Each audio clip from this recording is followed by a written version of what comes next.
I got to tell you a quick story. I had an intern come into my shop and said, I'm going to work for an attorney. I want to wear just business casual. They said, that's it, just shirts and pants. I put them all together. I said, do me a favor, take a tie and a jacket with you. He says, no, I'm not going to wear it, Tom. No way, no. I said, do me a favor, just take it with you. A month later, he calls me up. He says, Tom, thank you so much. We were doing research. I was with 4 other interns. The head attorney comes in and says, who has a tie and a jacket? I raised my hand. I went into a high-level deposition, got privy to a case, a high-level case. The other interns had no contact with that at all. So this guy was prepared, all right? He didn't need it every day, but he needed it that one time.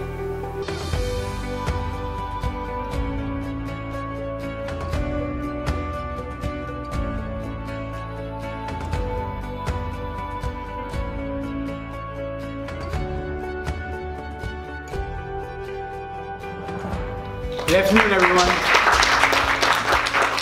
Again, thank you for having us. On behalf of my associate Alex and my store and myself, I want to thank you all for being here and spending time listening to us talk about our passion, and that's dressing. We love it. We're going to share with you some knowledge today that is going to empower you to feel comfortable dressing for any event in your life, any event, from business to social. And it's important because, again, before you say anything, unfairly or fairly, you are judged by your appearance. Dressing, it evokes emotion. When you put on something that you feel comfortable with and you feel stylish with, you feel good. And life is theater. So dressing is part of that theater. If you want to feel confident, dress confidently. Put on a power suit. Put on something that you feel confident in. If you want to feel sexy, put on something sexy. Feel the emotion of your clothes. And I know you all have experienced this because we all have. If you want to feel trendy, see what the latest trend is. Adapt it to your style. Wear something trendy. But if you want to get the edge in business, you need to dress how you want to be perceived. How do we want to be perceived? Again, our visual message precedes our verbal. Okay? So when you walk into a meeting, or you walk into a party, or you walk into any event that you may have, how do you want to be perceived? Well, perception is based on your coordination and what you put together. So dressing allows you to be confident, but it also allows you less stress. Once you know how to dress, and you know how to be perceived, and you know what you want to emulate, it reduces your stress and it gives you a higher level of thinking. Think about it. When you're confident, you can think clearer. When you don't have to worry about the insecurities of, am I wearing the right shirt? Am I wearing the right jacket? Am I wearing the right belt? It's wonderful, and you should be concerned about it. But it also gives you the impression that you want to leave. So things that encompass that perception. We talk about fabrics and colors, whether a color is right for your skin tone, whether it's right for your hair, and whether it's also right for the formality of your presentation. Fit, very important. If the garment doesn't fit properly, I don't care how much you pay for it, it's not worth it. Garments should fit and adapt to your body. Doesn't necessarily mean that because contemporary fits are in, slim fits are in, that you have to wear that. If it's not right for your body type, do not wear it. If the length of the jacket's not right, do not wear it. There's a proportionary thing that goes along with dressing. So please understand that. Coordination.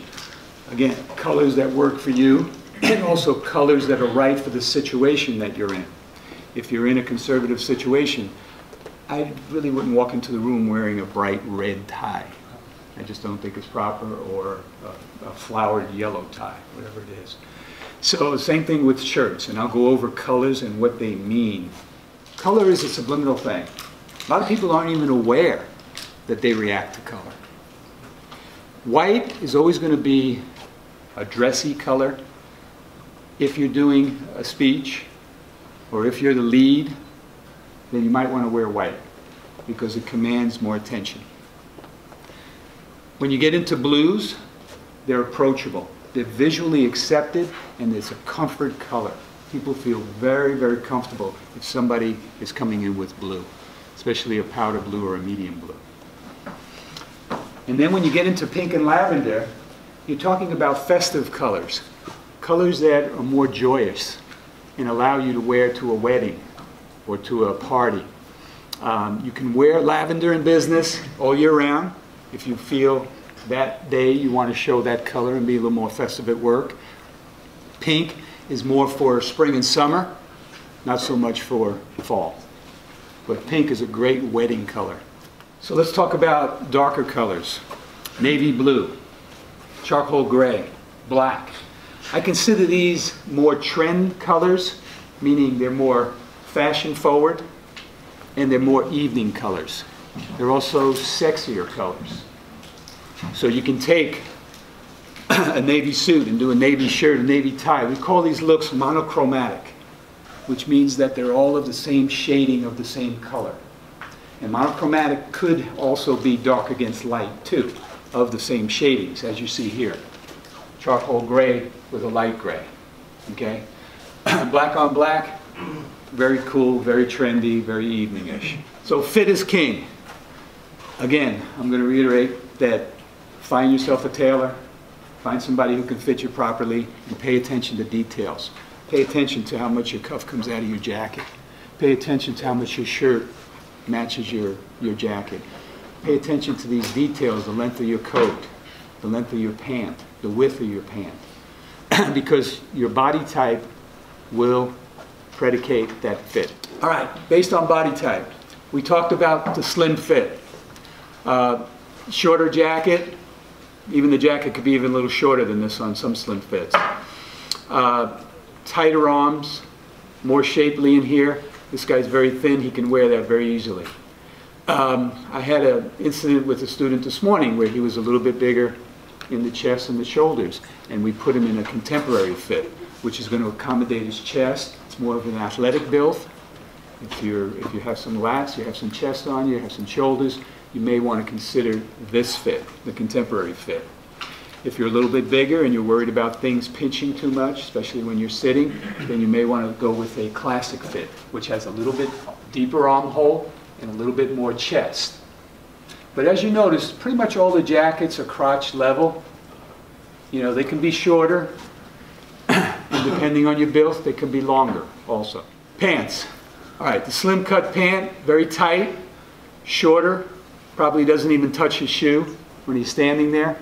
The contemporary is going to be slimmer, but it's going to give you a little bit more thigh room. As you can see how tight this one is in the thigh. Contemporary is nice. The pant will probably, I'm wearing the contemporary today, it just touches the top of the shoe. Okay, so it has a little bit of a break in it, a little drape. When the pant gets wider, it can go over the shoe more. When the pant gets narrower, it can't go over the shoe, so it backs up. So that's the reasoning for shortening it, for making it a little shorter. You allow the pant to drape cleanly, and that's what this will do here, and this will do here a little bit. And then in a classic cut, obviously if a guy's bigger, you don't want anything pulling on him. So, but if you want more comfort, then I would go with a classic cut. Single-breasted and double-breasted. Double-breasted is always very fashionable.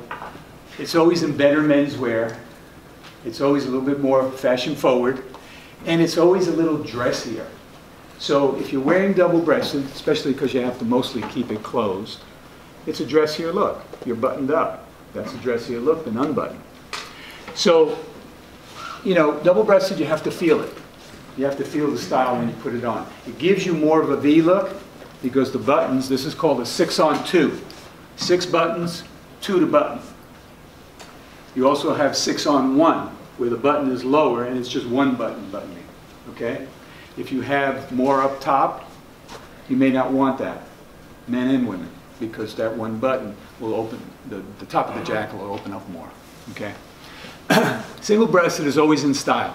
The 2-button is more prevalent right now than the 3-button, mostly in suits. In sport coats, you will see some 3 buttons. In more softer fabrics, more sweater jackets, you'll see a 3-button.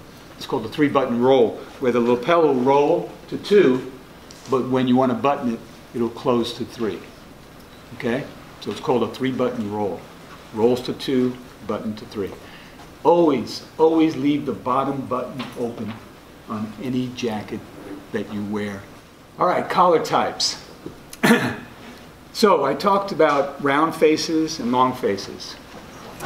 So if you have a round face, you don't want to wear anything like this. If you have a very round face, not moderately, because this is going to spread you out even more. The image is there, so you're already round, and then that makes it more spread. This is more safe because it's a moderate spread. This can go for round or long face. And then this would go for a round face because it comes, the collar comes forward a little bit and down. So it gives an elongated silhouette. Your credibility is so important. You're going out into this world right now as a young person, getting into a field, and you're going to be at a junior level. Your credibility is so important. You don't want anything to distract from that. So we talk about ties. We talk about, let's go into this thing. We talk about pocket scarves. Now everybody says, well, pocket scarf is too fancy. Well, it can be. You have to pick your shots when you wear it. But on a professional level, a white pocket scarf, just in a square form like this, is always acceptable. Make sure it's cotton, and that would be a daytime business pocket square. It shows a little detail, it shows a little creativity, and it also shows that you take pride in yourself. And you're paying attention to detail for yourself, which means your client is going to think, wow, this guy's going to pay attention for me and my detail. It just sends that message. This is a puff, this is a straight fold, and this is more flamboyant. This is your points. So this is a little more festive. All right? And I don't recommend the pocket scarves coming out this much. They should just be a little bit more tucked in. It's just a little classier. So buttons. Buttons are so important in this day and age because, as I'm going to show you later on, layering your clothes is very important in business, especially with the advent of formal business, smart business, casual, and casual. So buttons are very important. You take your tie off and you have a detail, and it shows that you're paying attention. This is called a monochromatic button, where the color is the same. This is a contrast, and this is more of a fun button. So we see buttons as being a detail, and we also see trims. And trims as being a detail, where you have a detail inside the collar and under the cuffs. You can roll back the cuff in a casual mode. So if I had this shirt on today, and all of a sudden I had a client coming in who said, Jesus, he's not, my boss said to me, he's not that dressy, you're too overdressed. I could take my jacket off, I could take my tie off, I can roll my sleeve up, and I have a casual look, immediately. But if all of a sudden my next client's dressy, I gotta put my tie back on and put my jacket back on. Boom, I'm ready. Most important thing is that you need to be prepared for every situation that you're going to be perceived. So these little details allow you to do that. Socks are fun. Don't be afraid to wear bold socks, even in business, because your socks are not shown until you sit down, cross your legs. By that time, you're already comfortable with the people you're at. It's not your first impression, okay? But socks are fun. Men aren't wearing ties anymore, so it shows some expression. Novelty socks are great. Now, I know there's a big trend with no socks. Okay? We don't recommend that. I don't recommend that. Especially for formal business or even business casual. Okay? But some people do it. You know, if you're going to an evening affair that's kind of funky and you want to wear no socks, be my guest. You know, it's trendy. Again, that's the trend. Do you want to adapt that trend? It's your choice. But not for business. Okay. Belts.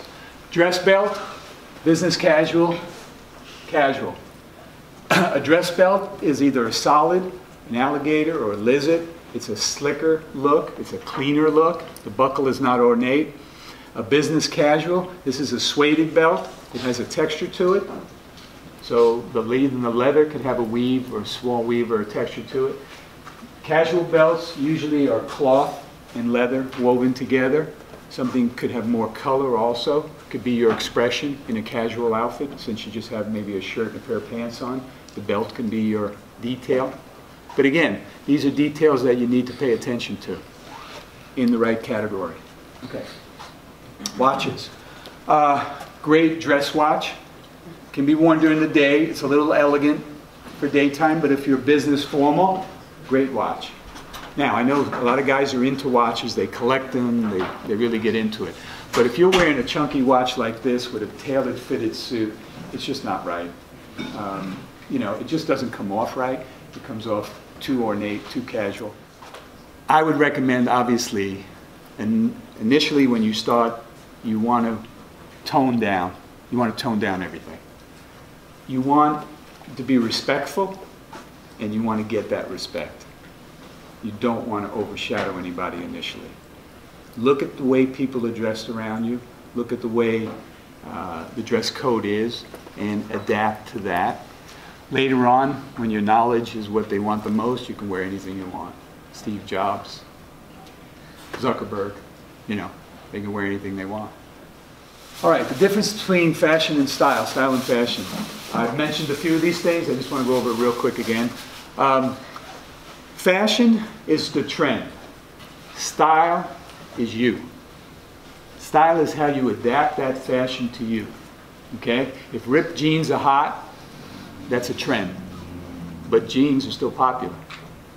That's your style, the style of jean that you choose to wear. Okay? And women especially, you know, women have to be sensitive at the workplace, because men can get away with wearing more casual things at work. In my estimate, women can't. They've got to meet up to a higher level. It's unfair, but they do. They really need to project a higher level of dressing. And men expect it. We expect them to be dressier. We expect them to be more fashionable. Now, they should expect it of us, because that's the problem. Women don't demand from their guys that they dress. Yeah, that's the biggest complaint I get when women come in there at my shop. I wish my husband or I wish my boyfriend would dress better. So, if you want to stay married like I have for 40 years, appease your wife. What do you do when you get up in the morning? What do I have to do today? And then the next thought should be, what do I have to wear for what do I have to do? How do I want to be perceived? How do I want to be perceived? So in that realm, you want to say, well, am I going to go formal? Am I going to go casual? So you need to have a basic foundation wardrobe in your closet. Basic foundation colors would be navy and gray. They can interchange with each other. And then small pattern sport coats are great for a foundation wardrobe. And believe it or not, I want you all to buy a tuxedo.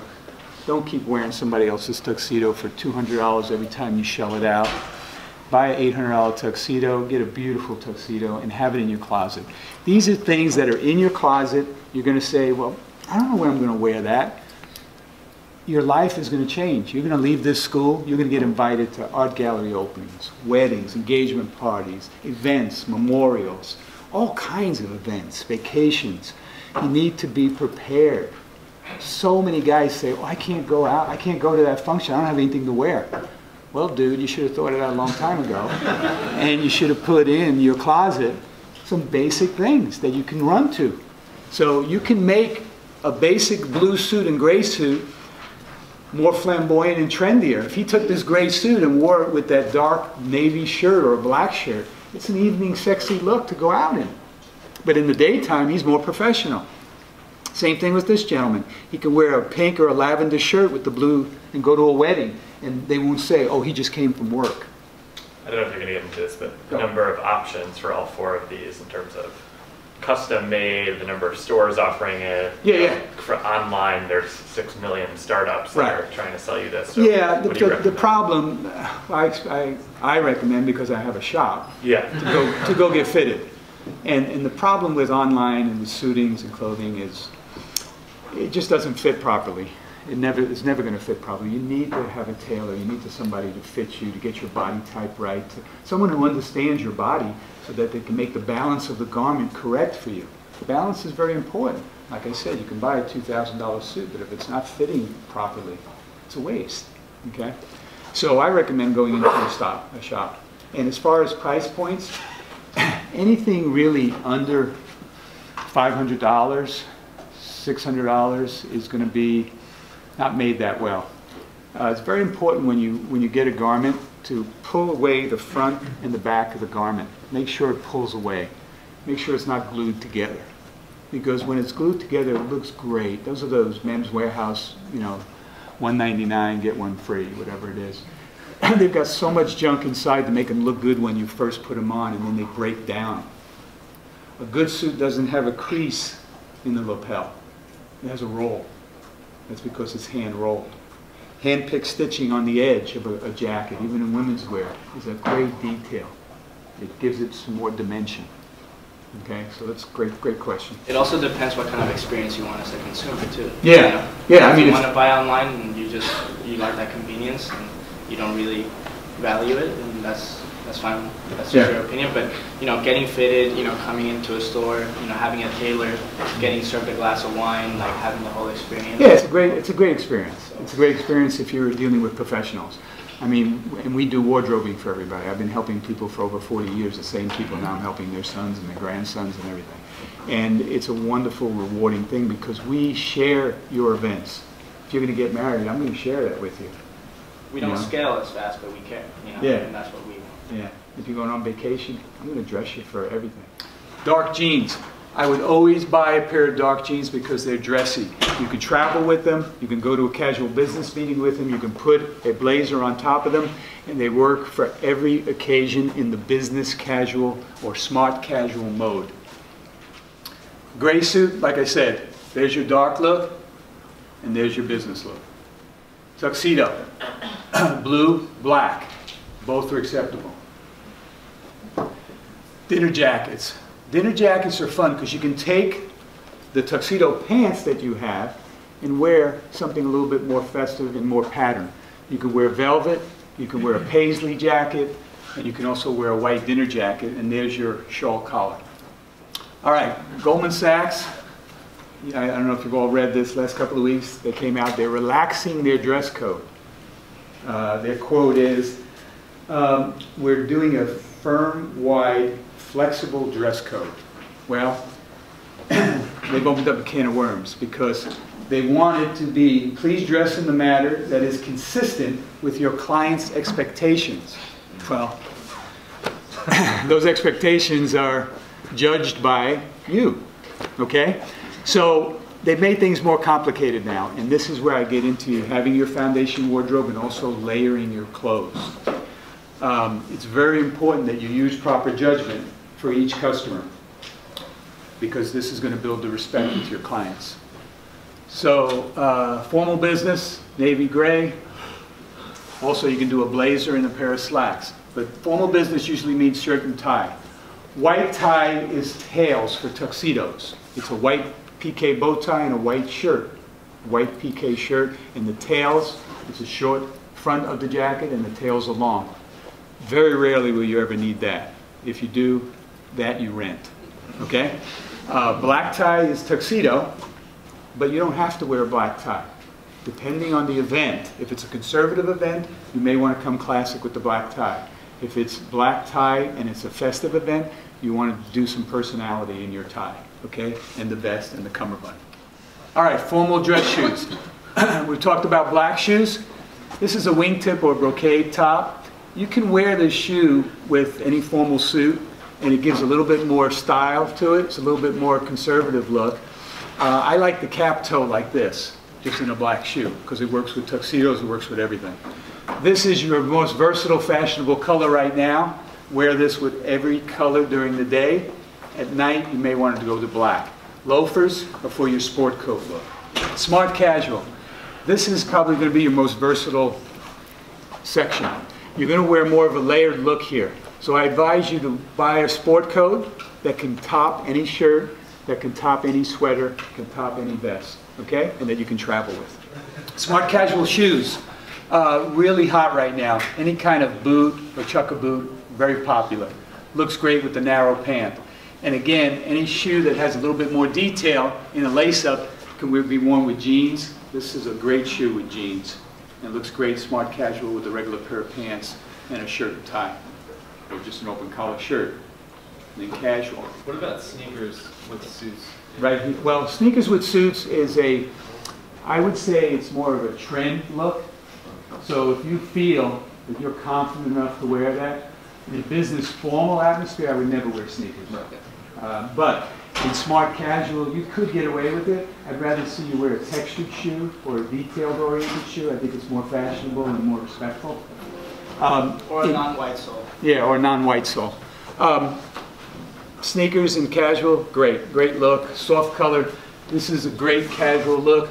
And notice that the shirt becomes the focal point in this and in smart casual. So your shirt is a very, very important part of everything. Okay. In casual shoes, you know, you can wear a thicker sole shoe, white or white shoe all over. I got to tell you a quick story.